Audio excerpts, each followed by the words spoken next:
5 भाई और एक बहन बड़े प्रेम से मिलजुल कर रहते थे। दिन निकलते ही पांचों शिकार के लिए निकल जाते और बहन सबके लिए खाना पकाती थी और घर के कामकाज करती थी।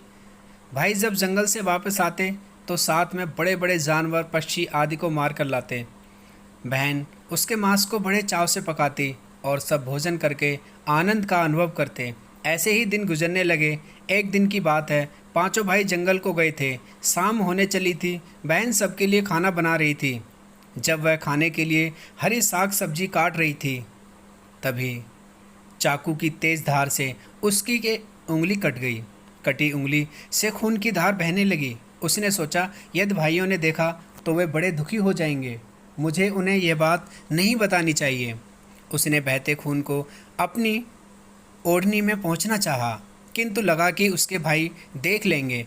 फिर उसने दीवार पर पहुंचना चाहा, फिर लगा यहाँ तो और अच्छी तरह से दिखाई देगा। वह बेचैन होकर इधर उधर घूमने लगी। कोई ऐसी जगह नहीं मिली जहाँ उसका बहता खून भाइयों की दृष्टि से बच सके।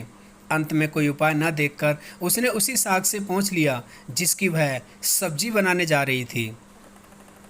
शाम को भाई जंगल से वापस आए। बहन ने खाना परोसा।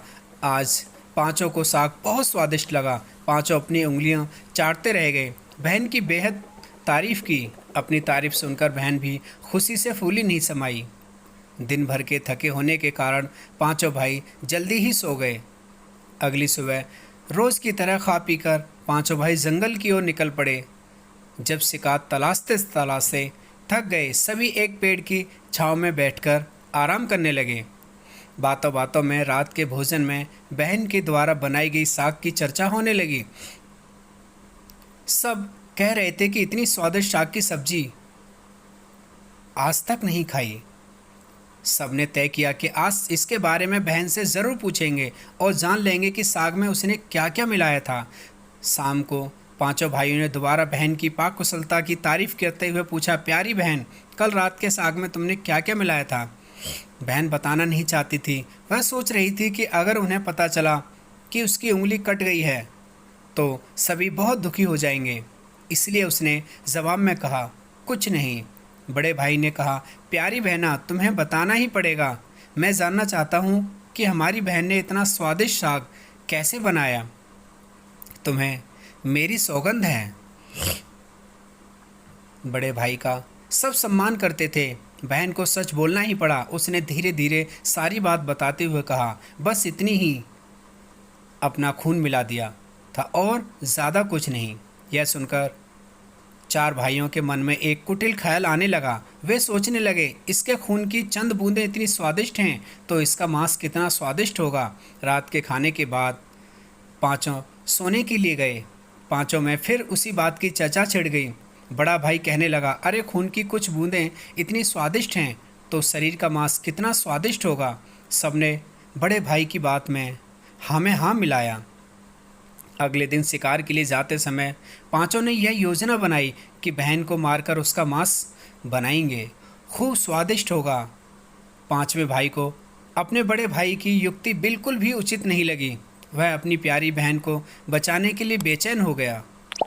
वह खुलकर इसका विरोध नहीं कर सकता था क्योंकि चार भाई एक तरफ थे। शिकार करने के बाद सभी भाई ने मिलकर एक टीले पर बांस के एक चांग यानी बांस के फट्टों से बना चबूतरा का निर्माण किया।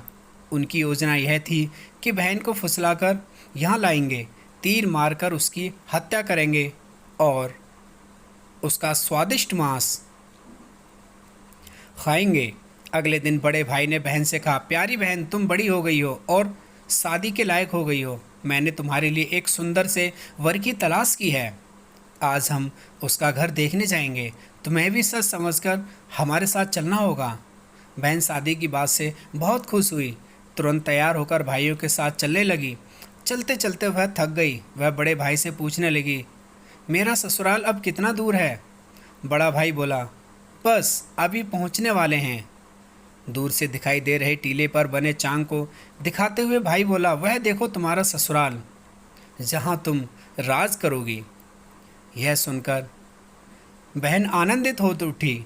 चांग पर पहुंचते ही बड़े भाई ने अन्य भाइयों को बहन को चांग पर खड़ी करके रस्सी से बांस के खंभे के सहारे बांधने का आदेश दिया। सभी मिलकर फुर्ती से बहन को बांधने लगे। बहन असहाय थी। अपने सभी भाइयों को हत्यारे के रूप में देखकर बहन का हृदय हाहाकार करने लगा। वह ईश्वर को याद करते हुए कहने लगी, हे ईश्वर, अब तुम ही मेरा सहारा हो। मेरे पांचों भाई मेरी हत्या करना चाहते हैं। इनमें से एक भी ऐसा नहीं है जिसके दिल में मेरे लिए दया और प्रेम हो। अपनी बहन की बातों से पांचवा भाई द्रवित हो उठा। बहन की पुकार पर वह तड़पता हुआ रह गया, पर चार भाइयों का प्रतिवाद करने का साहस नहीं जुटा पाया। बहन को निर्ममता से बांधने के बाद बड़े भाई ने सबको बारी बारी से उस पर बाण से प्रहार करने का आदेश दिया।